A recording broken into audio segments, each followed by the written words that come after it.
no idea what the words to that song are. And it's time for another eye makeup tutorial. And so I'm going to get right on it.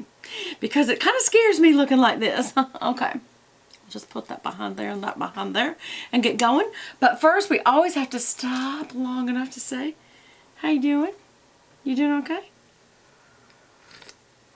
That is really hot coffee. But that is not nearly as hot as these. And what are these?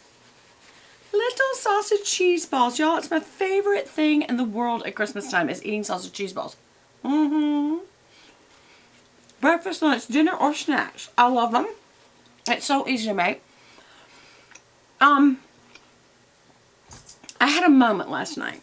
I don't know if y'all ever go through this if you've lost a loved one, but I just suddenly had, you know, my mother's been gone for almost 5 years. And I just had this moment that I wanted to call and ask her what the recipe for sausage cheese balls was. And when and you know, and it hits you over time, you know. It's not the first time I've thought this, but the fact that I couldn't call her and so many other things that I can't do with her, and here it is Christmas time, I just really got really upset. But I looked it up on the internet, which is what she would have done, is say, hey, stop all that and just look it up on the internet. And Charles Betty Crocker, or Better Homes and Gardens. So plus it used to be on the side of the Bisquick box, but I think it's 3 cups of Bisquick, 16 ounces of shredded sharp cheddar cheese, which that's 2 of those packs that you buy at the grocery store that are 8 ounces each. Or I think they actually have the big 16 ounce now, but they're pre-shredded. And some people use the little shred. I use the big shred because it makes for more chunky cheese balls. And then you also just do 1 pound of hot sausage. Don't do mild. It's not the same taste at all. You have to do hot sausage. And some people add in other things like sprinkles of Parmesan cheese or garlic, or I don't know, garlic may not be a bad idea.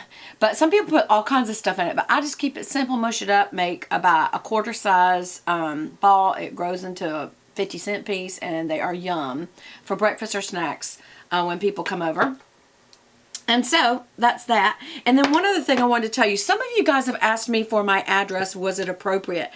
I don't particularly believe that any of you would stalk me. And some people say, well, Beth, you never know. Well, I'm going to give you an address that if you would like to mail me letters, please mail me letters. I would love to hear from you guys. And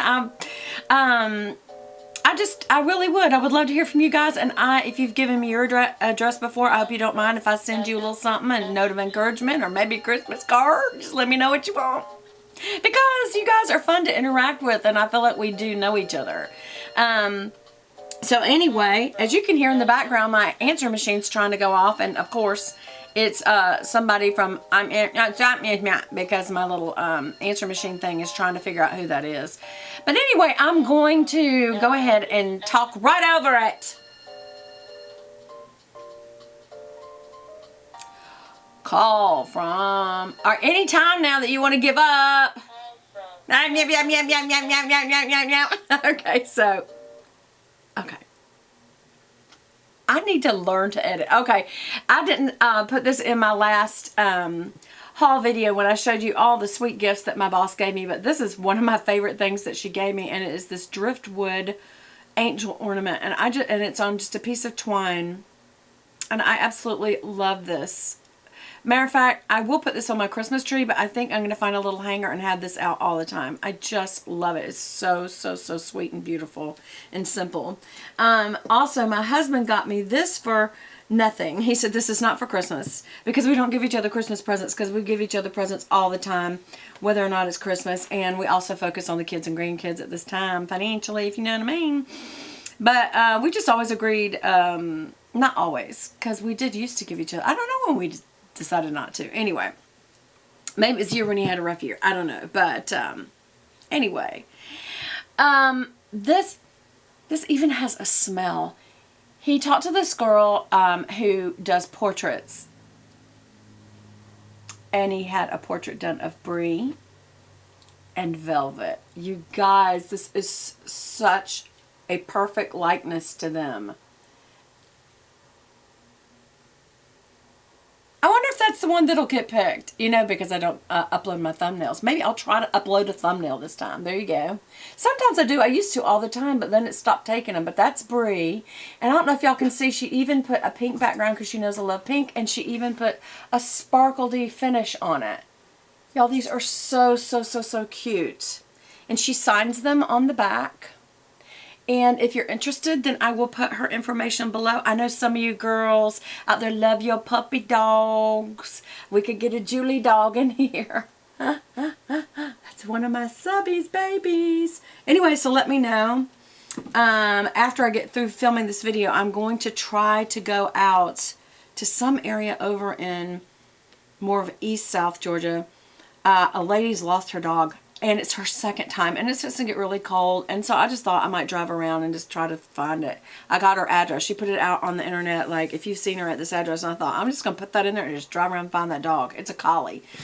Anyway, I know some of you like, Beth, that's not your dog. But I don't care. If it was my dog, I would have, people would not stop night and day calling every pound. I'm going to call the pounds.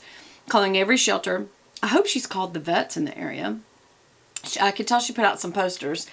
But I would not stop night and day. I would not be sleeping. I'm sorry. That's not to judge anyone who isn't. I couldn't. They're like my children. So I could not stop. I don't know what people do, Liz. Oh, I didn't even want to think about it. Especially if you have gone through something like that. I'm sorry if I brought it up at Christmas time and made you upset. But you know what? People say that. But you know what? It's like when people say, I don't want to bring up your mother because it might make you upset. I'm already thinking about it. You're not bringing her up. So it's okay. We can talk about her. And if I cry, I cry. All right, so let's get to my eyes before it's too late. All right, so I've already pre-done my face, lips. This is Strawberry Red by Chanel, by the way. I got my Chanel Soft Rose, and but today I chose Strawberry Red just because I want something a little pinker. And I got my Chanel Inimitable, and I am going to be using that today, and I hope I have my purse or something in here too.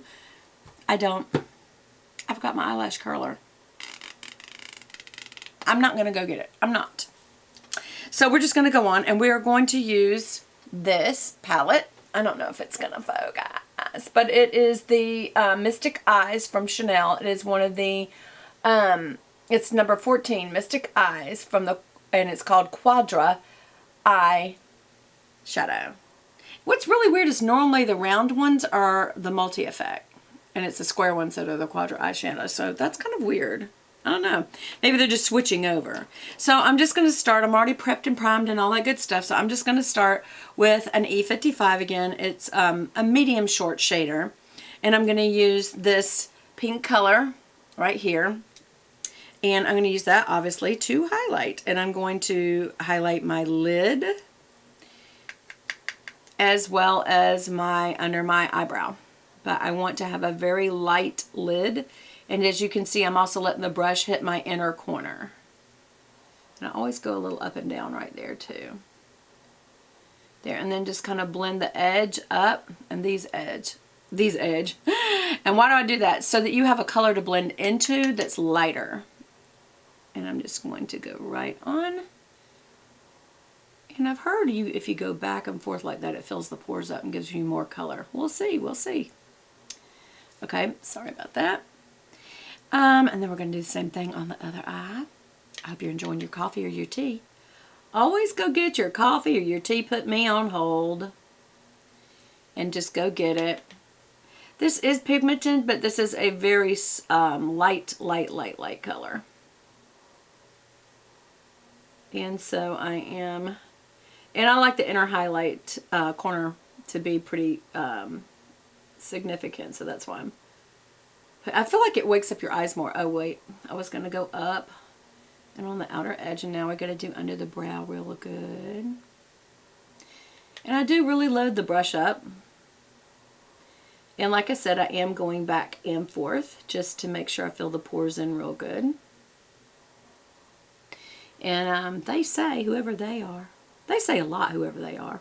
You ever notice that? Okay, so we've done that. And now I'm going to take my fluffy, large fluffy, which is an E50. And I am going to go into the lighter brown color. Now, some people blend these two, but I I just like to put on a transition shade first and then put on the darker color. And I'm barely going to tap that off because I want all this color. That is a perfect blender color. Y'all, this is like the most perfect palette.